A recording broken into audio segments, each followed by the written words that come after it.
micro, test, test. On teste les micros. Test. Test, test. C'est bon. Hassan, test, c'est bon. C'est bon.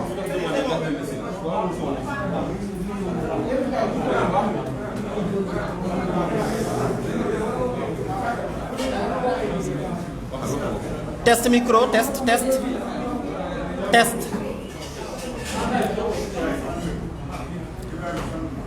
C'est bon, maintenant on peut commencer.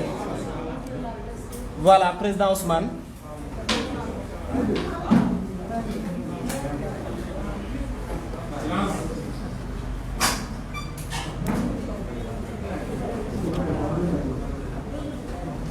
mbokk yi asalaamaaleykum ñoo ngi nuyu mbokki journaliste yi fi teew yépp di nuyu sénégalais yi ñuy suivre jamono ji amaana sax ñu ci bëri en direct waaye di nuyu bépp sénégalais boo xam ne di nga jot ci jotaay bi moo xam léegi moo xam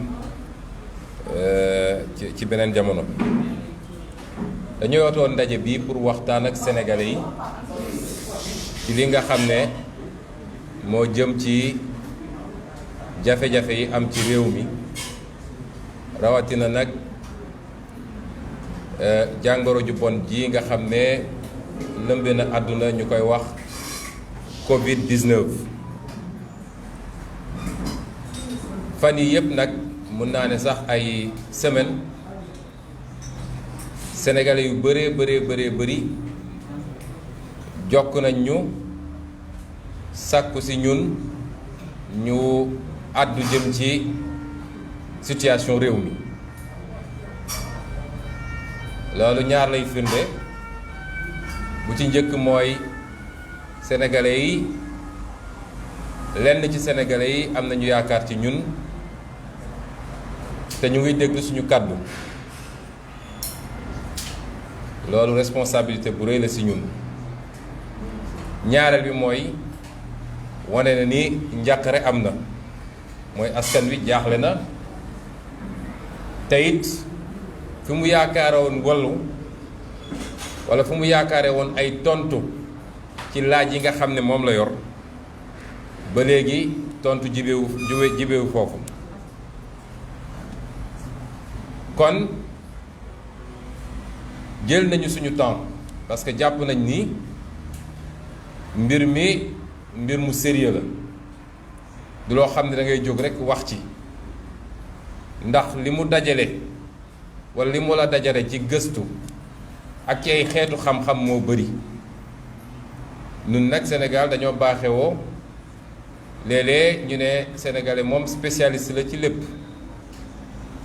moo tax ñu jël ci suñu temps nag def ci liñ ci war a def mooy waxtaan ceeg ñi ñu ci war a waxtaanal ñépp lu mat ñaari semaine a ngi nii waxtaan nañoo ak docteurs yi spécialité yépp nag muy infectiologue muy virologue wala nu mu tudd biologiste waaye yeneen xeetu parce que ñoom ñoo gën a féete lii waaye yeneen xeetu xam-xam yépp généraliste yeeg spécialiste santé publique yeeg ñu bëree jokkoon ak ñoom ñu nañu ak ñoom wala ñu toog ak ñoom waxtaan ceeg ñoom loolu nag mooy volet bi gënoon jafe ndax mooy volet médical volet bi nga xam ne dafa technique waaye mbir mi umpalewul leen ni dafa am nit yeneen dimension ndax mbirum koom am na ci te bëri na ci mbirum société am na ci mbirum droit sax am na ci moo tax mu doon mbir moo xam ne technique am na ci naam te mooy cëslaay bi balaa nga ciy def dara da ngay déglu technique bi waaye dafa dépasser technique dafa laaj une gestion politique suñu réeree mbir gestion politique bi rek dañuy réere mbir li ci des yépp. Santé publique benn dimension la ci les politiques publiques boo xam ne dañ koy dénk ay autorités publiques jiite ci président de la république ak gouvernement am rawati nag ki nga xam ne moo féete lépp lu jëm ci mbirum pàcc. kon su ma taxawee fii di wax jàpp leen ni dama fee taxaw en tant que leader politique waaye dama fee taxaw pour wax ak sénégalais yi ci li nga xam ne moo naroon doon sama doxalin man bu yàlla defoon tey ma nekk président de la république te mu wute lool nag ak doxalin bi am tey. waaye laata ñuy egsi ci loolu dina am ñaari pàcc walla ñett yoo xam ne faaw rek ñu leeral ko. Malheureusement ni ma bëggee woon mënul demee noonu ndax dañu am problème technique. dama ne woon nañu teel a installer télé bi defar ko ba nga xam ne yenn yi nga xam ne dafa laaj ñu projeté ko sénégalais gis ko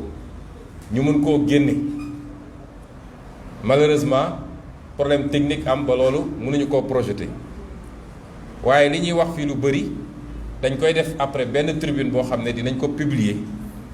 ci presse bi, publier ko ci réseaux sociaux yi ba sénégalais bu ne mën cee jot gis tam détails yi ñuy wax. bi njëkk bi ñu bëgg a leeral balaa ñuy ñëw ci li ëpp solo ci mbir mi mooy dañoo jàkkaarloog gouvernement boo xam ne li ma mën a wax ci mbir mi mooy ab échec la, mooy ab lajj la. waaye dafa di lajj boo xam ne nag du lajj bu bett kenn lajj la boo xam ne dafa mel ni dañ ko programmé woon. bi ma ñu bëgg a njëkk a leeral mooy ñoom bàkku nañ fii ne ñoom ñoo gën a baax résultat ci àdduna ci ni ñu gérer coronavirus bi ba sax dem nañu ba ay gouvernement américain wala xamu ban organisation internationale di leen féliciter. barki démb rek dégg naa benn journaliste waxaat ko di ko laaj benn médecin. loolu amut li am mooy septembre 2020 dafa am benn journal américain ab journal laa wax de pour wax leen ni ñuy manipuler opinion bi ak ni ñuy wëlbatee mbir yi pour jaay seen bopp ak wax lu dul dëgg. journal boobu mi ngi tudd USA Today. journal boobu dafa bind ne Macky Sall et son gouvernement peuvent être classés parmi les deuxième ou le premier mondial, deuxième mondial et premier en Afrique sur la gestion de la Covid-19. ab journal la ko bind mënoon na doon journalu Sénégal gi mënoon na doon journalu Bénin mënoon na journal feneen yàlla dafa def mu doon journalu américain.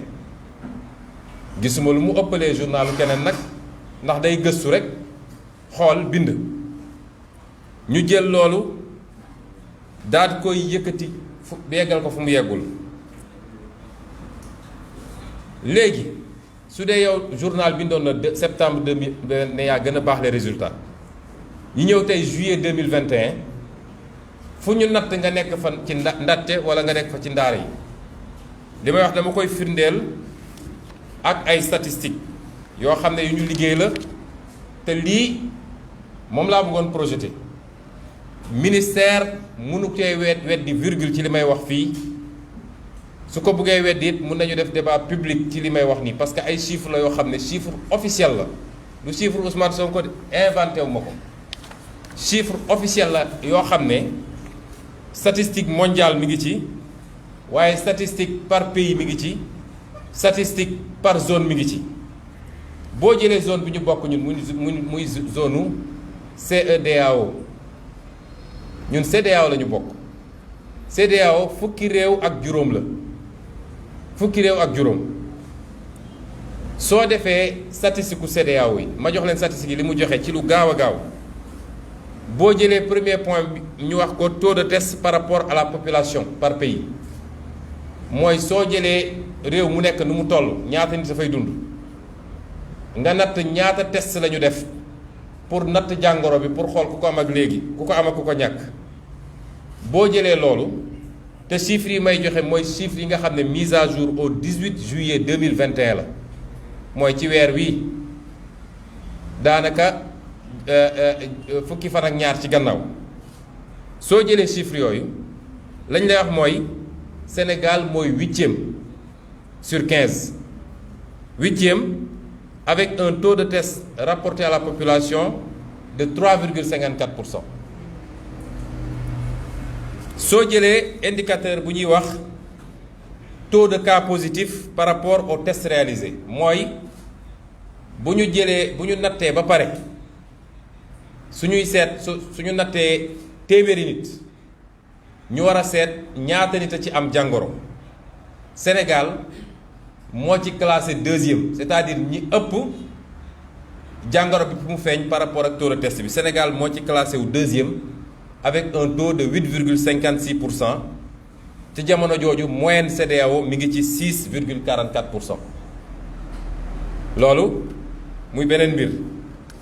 soo jëlee li ñuy wax taux de cas positif par rapport à la population xam nga bële par rapport ak ñi ñu testé la mais par rapport ak population bi yëpp boo jëlee ñaata nit ñoo am jàngoro bi ci test yi di nga gis ni Sénégal mu ngi ca jël ñetteel bi gën a fort taux d'infection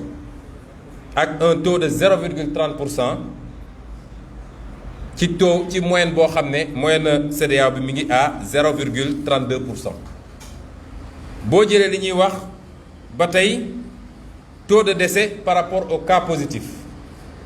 mooy boo jëlee ñi jàngoro bi jot ñëpp ñaata la ci seen bakkan jaare foofu boo ko jëlee Sénégal mu ngi classé wu 5e bokk na ci ñu ko ëpp 5e ci 15 pays 5e ci fukki réew ak juróom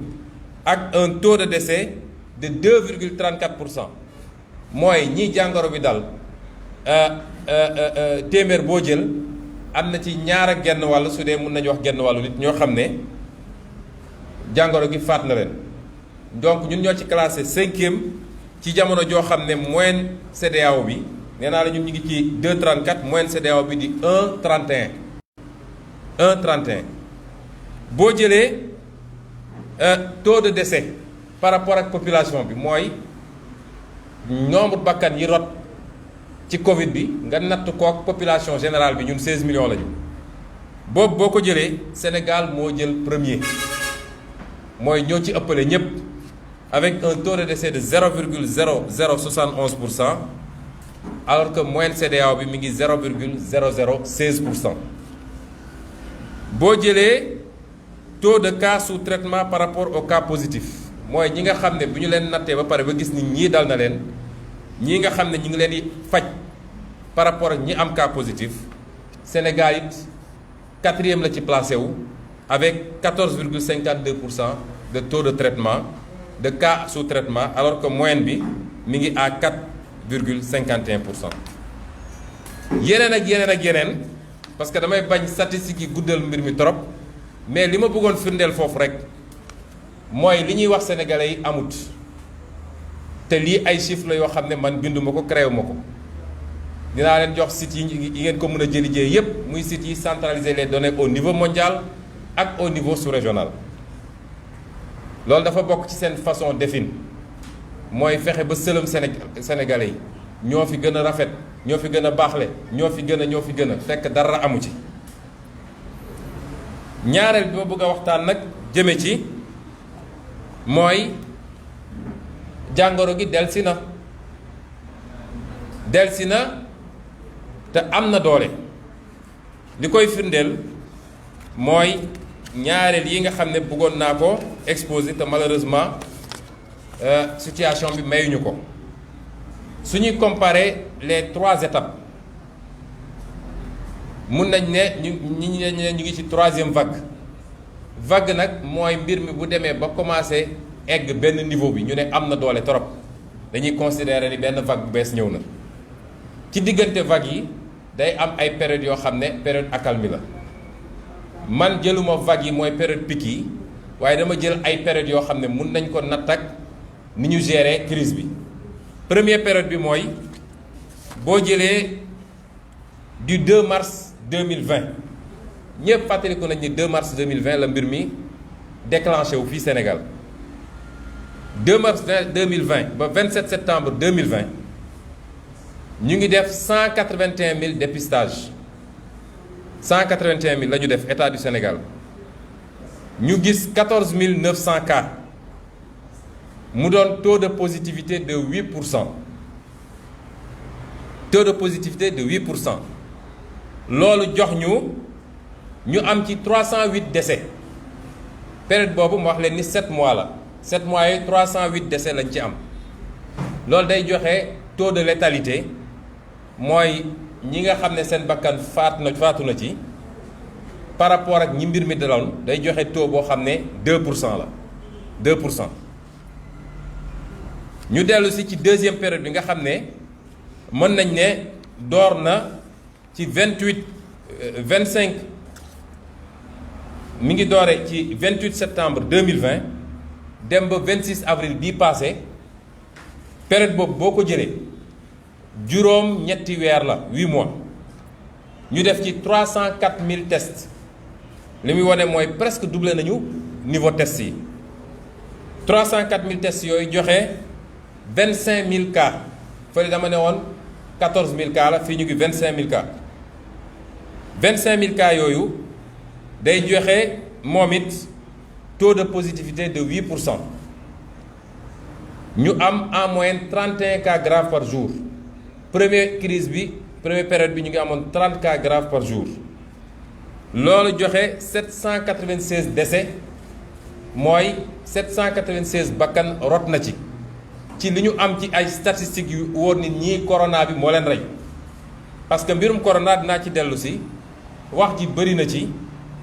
nee nañu bëri na ñoo xam ne ñu ngi ciy dee demuñu ci hôpitaux yi mais xam nga loolu du loo mën a prouver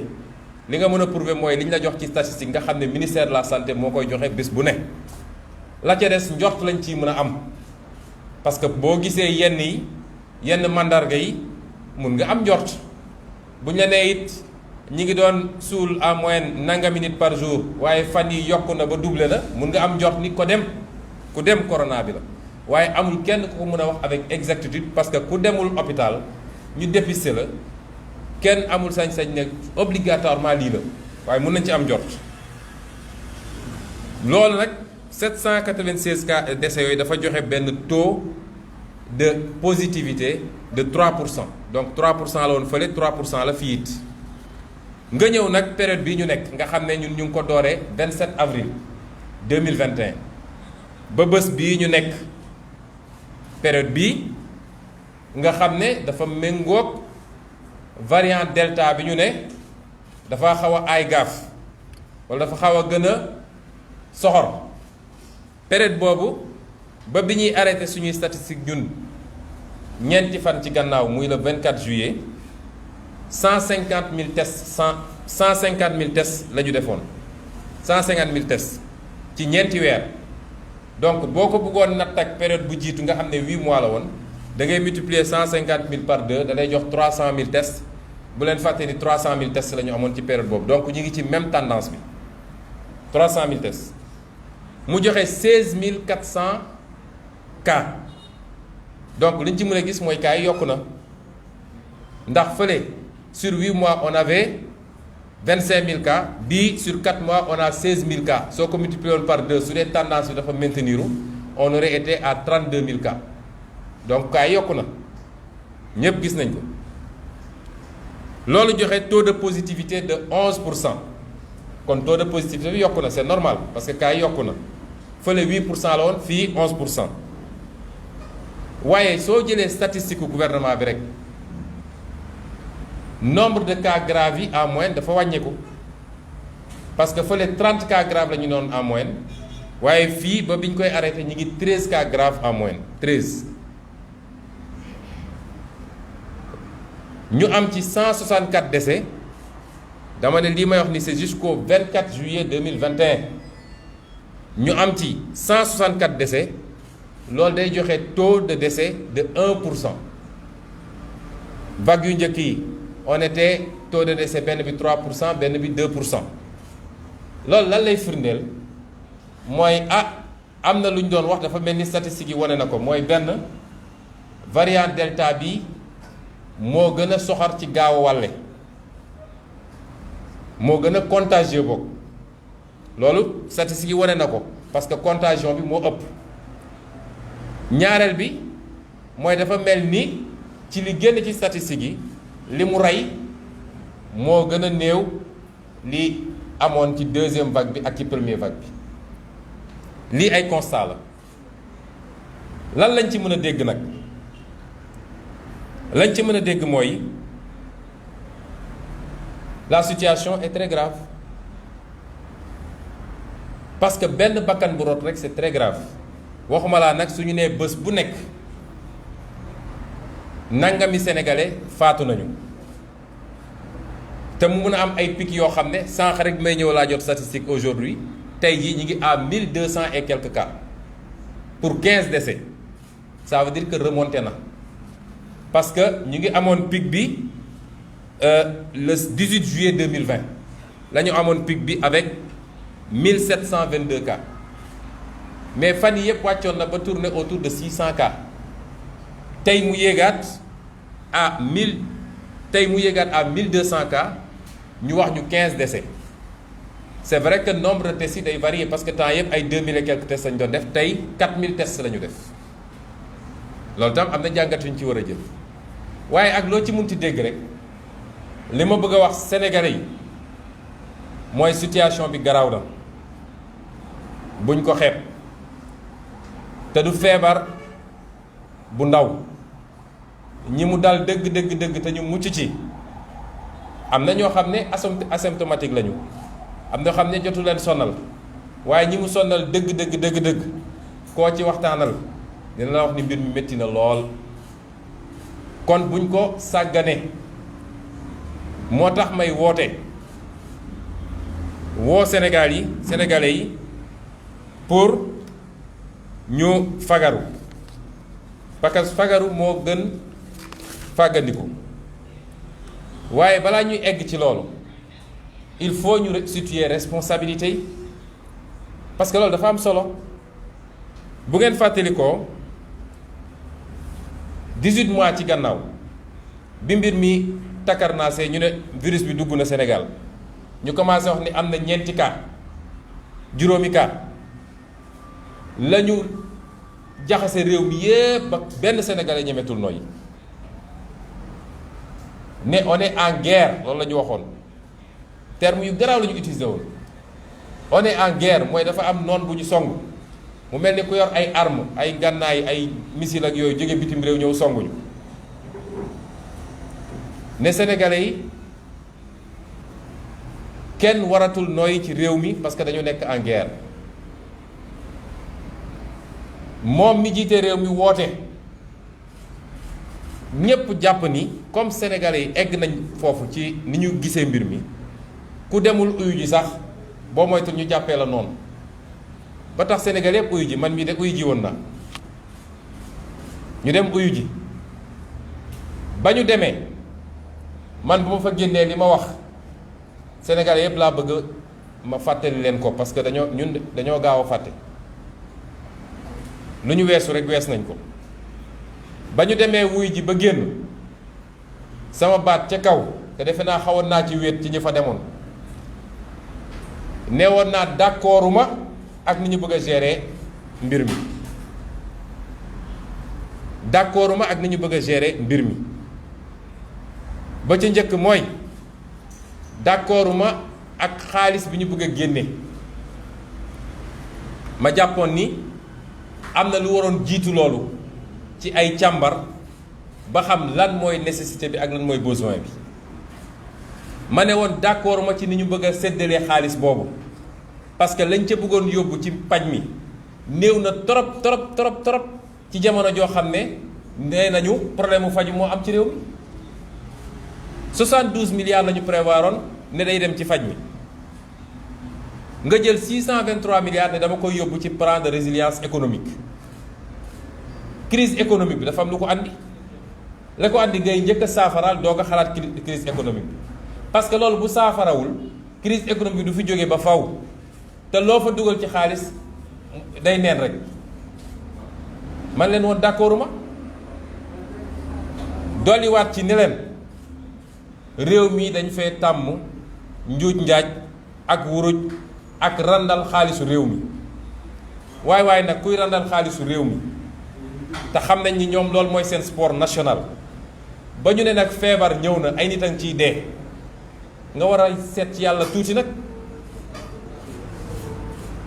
kon ma ne woon gestion transparente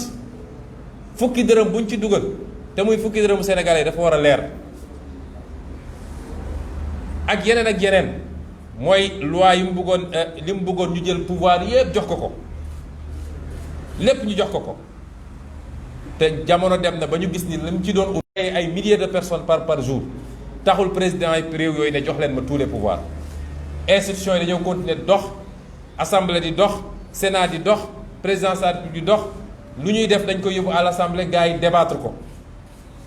waaye xawoon nañ ci wét ci jamono jooju loo ci gis tey benn fii surfacturé nañ fi kii c'est 1000 milliards du caaxaan de kon loolu histoire dox na ba wane ni liñ leen waxoon yépp te xam ñi ñu yaakaaroon moo tax ñu wax ko loolu am na tey fan la 1000 milliards yi dugg dinañ ci dellu si tey jii moom ñemeetul jël responsabilité am wax ak sénégalais ci mbir mi parce que sénégalais yépp xam nañ ni moom mooy responsable mbir mi réew nag bu tollee foofu mooy ki koy jiiteetu ko soo bëggoon jot nu muy def ba am troisième mandat nu muy complété ba ren di diw nu muy complété ba lii du feeñ waaye jiiteetul réew mi amatul crédibilité boobu parce que sénégalais yi déglootuñu ko bu dee bi ñuy am ay 4K nga jël ay mesures ne couvre-feu état d'urgence loi d'habilitation 1000 milliards tey ñuy am ay milliers de cas ñemewoo génn wax ak sénégalais yi lan moo xew ci diggante bi mooy crédibilité mooy gouverner doole gouverner wu tey téeméeri sénégalais boo jël juróom-ñett fukk yi wala lu ko ëpp kaddu Macky Sall déglootuñu ko te wax nañu dëgg nag li tax ñu wax dëgg mooy nee naa moom mooy responsable bi deuxième facteur de responsabilité bi am solo mooy moom mois de mai lañ ko jox bulletin ne ko attention am na variant bu ñuy wax delta bu soxor la dugg na ci réew mi mois de mai mu waroon ci jël ay jumtukaayam waroon ci jël ay matuwaayam ba xool nu ñuy gérer cas boobu ba nu ñuy xool nu ñuy gérer nu ñuy limiter loolu ba du law ci dëkk bi waaye moom moo njëkk ci mois de mai boobu à partir de 27 mai takk ay bagaasam sol ay kaaram naan day dem defi ay tournée irresponsabilité weesuwul loolu dégg naa ñi ñaan ñu ngi mettre pouvoir et opposition dos à dos parce que ñoom ñëpp a def activité ça c'est malhonnête parce que pouvoir opposition amul information yooyu voilà ñun du ñu recevoir bulletin yooyu du ñun ñooy jël les mesures parce que du ñun ñooy gouverner c'est comme ça que ça se passe